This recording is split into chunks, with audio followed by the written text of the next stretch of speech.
PTS चौक में जनाब लाहौरी मुर्ग चने जनाब हमारे चौधरी साहब हैं जनाब माशाल्लाह बहुत ज़बरदस्त जनाब चने बना रहे हैं, ये दिखाएं ज़रा। तो जनाब और भी चौधरी साहब देखिए ये हम सहरी इफ्तारी करा रहे हैं हैं जी सहरी ते इफ्तारी। लो जी सहरी ते इफ्तारी ते जनाब ये और के तैयार कर रहे हैं? ओजरी मगज़ आओ ना जी, ओजरी मगज़ का दिखाओ ना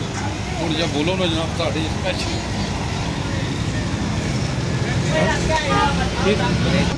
जनाब क्या हाल है जी? ये खाना कैसा है जी? अच्छा ओजरी कैसी बनाने जनाब ये पाए जी चने भी बहुत केड़ी जगह जी? जहलम माशाल्लाह जहलम गिरतू आए जनाब लाहौरी चने पाए जनाब जनाब देखो ना जनाब ज़बरदस्त नान भी लगा जनाब फ्रैश नान केड़ा नाम ला कुलचा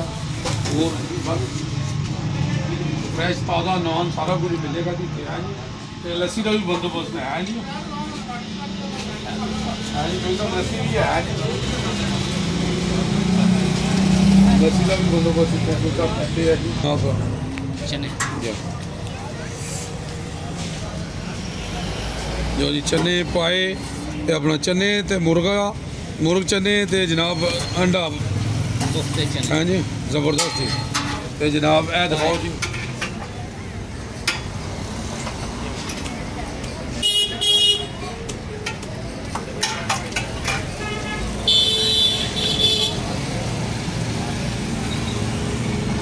एक प्लेट और जी और लाओ।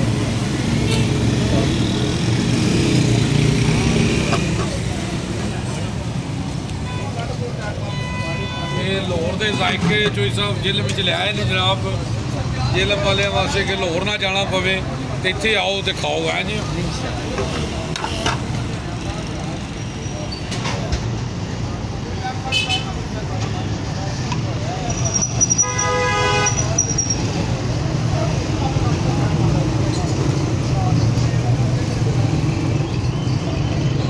जनाब हो गए ओजरी जनाब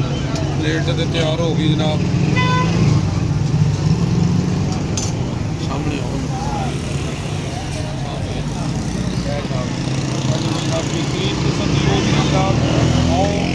खाओ जनाब तो लाहौर के टेस्ट इतने मिलने जनाब PTS चौक चौधरी साहब कोई दुकान मुजफ्फर हुसैन जनाब चौधरी साहब जनाब आओ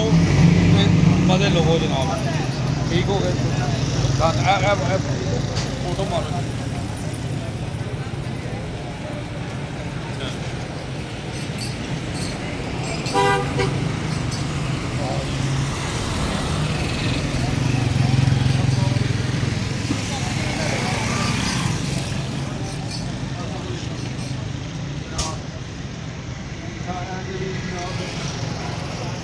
इकबाल साहब ने यादा जनाब हाँ जी चौधरी इकबाल साहब के बेटे नाल जनाब जनाब इतने जनाब वो मुश्ताक अंकल मुश्ताक थोड़े अंकल सलीम कितने ने हूँ कितने ने माशाल्लाह आए सन है जी कोई मुलाकात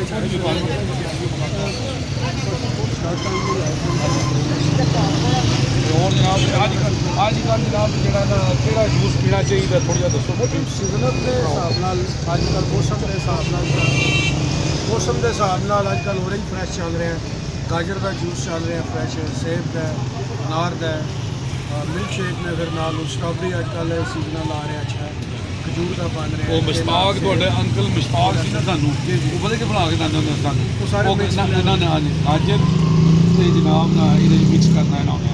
गाजर के मसाले वो जनाब टेस्ट सकते ये माशाल्लाह बड़ा पुराना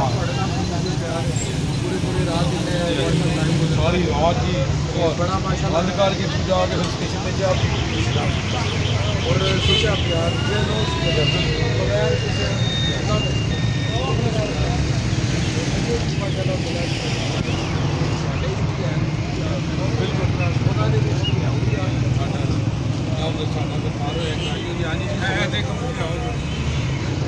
माशाल्लाह साढ़े भाई ने बड़े खुश रखे बड़े अच्छे समाजी बंदे ਪੁਰਾਣੇ ਰਸਮਾਂ ਦਾ ਮੇਰਾ ਨਾਮ عزیزاللہ بٹ ہے اور میڈیا جو میرا نام جاوا جی جہلم میرا چینل بھی ہے دیکھو جی جاوا جی جہلم ہاں جی یوٹیوب پہ بھی جناب فیس بک بھی ہاں جی جناب ٹھیک ہے سر بہت شکریہ بہت شکریہ